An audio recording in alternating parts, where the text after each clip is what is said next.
Hello and welcome to Levant TV Headlines. Syria's President Bashar al-Assad has confirmed support for an initiative on a local truce in Aleppo put forward by UN Special Envoy for Syria, Steffan de Mistura. Iraqi Foreign Minister Ibrahim al-Jafaari says Baghdad has not requested foreign ground forces to battle the Islamic State group after US President Barack Obama called for military operations that stop short of a full-scale invasion.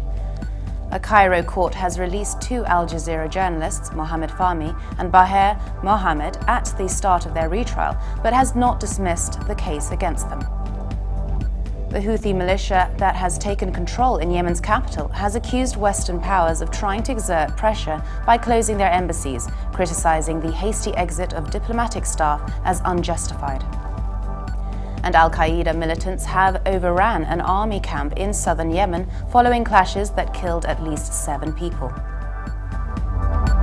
Now let's take a look at the top headlines in today's papers in the Middle East. From Lebanon, the Daily Star leads, reporting that security forces raided towns in the eastern Bekaa Valley before dawn, but hours into the operation, not a single arrest was made, as most suspects were believed to have fled towards Syria. The paper also reports that a gunman made off with about $20,000 in cash after robbing the Masharafia branch of Bank Med in the southern outskirts of Beirut. The Egypt Independent leads, reporting that according to the Arab Reform Initiative, an independent consortium of policy institutes, the government of President Abdel Fattah al-Sisi is still unable to achieve stability despite its anxiousness to lobby all resources available for suppression. The paper also reports that around 155 students in a Beni Suef school refused to go to classes and protested at the school's yard, condemning the transfer of their teacher after a brawl with one of its administrators. From the UAE, the Khalij Times leads, reporting that Western governments evacuated their diplomats from Yemen as conflict deepened in the impoverished Saudi neighborhood. The paper also reports that Egyptian Prime Minister Ibrahim Manhleb thanked the UAE government for its continuing its support in helping rebuild Egypt on the closing day of the 3-day government summit, which brought together key government leaders. Now let's take a look at the top Middle East headlines from the UK papers.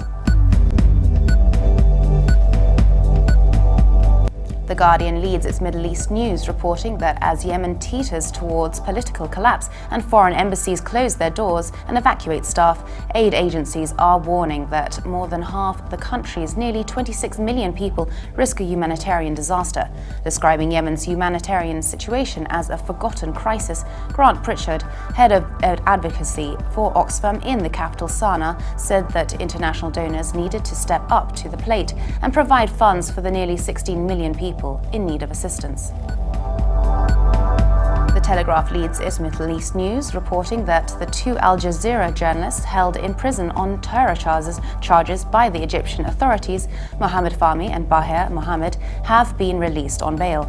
Judge Hassan Farid said the next hearing would be on February 23rd.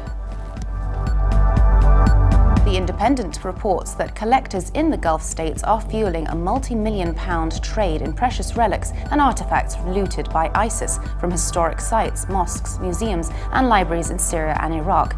Statues, artworks, shrines are among the items being pilfered from locations controlled by militant fighters across wide areas of their so-called Islamic Caliphate.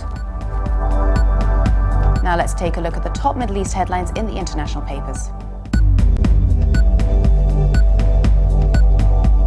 From China, the Global Times reports that at least 16 soldiers and government-backed militiamen have been killed in clashes with Islamic State militants in Iraq's northern central province of Salahuddin.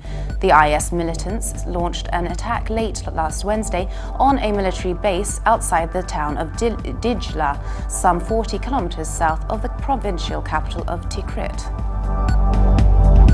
And finally, from Germany, the Deutsche Welle reports local employees in Yemen say US diplomats destroyed numerous vehicles, documents, telecommunications equipment, and other sensitive materials before evacuating their embassy in an increasingly unstable Yemen.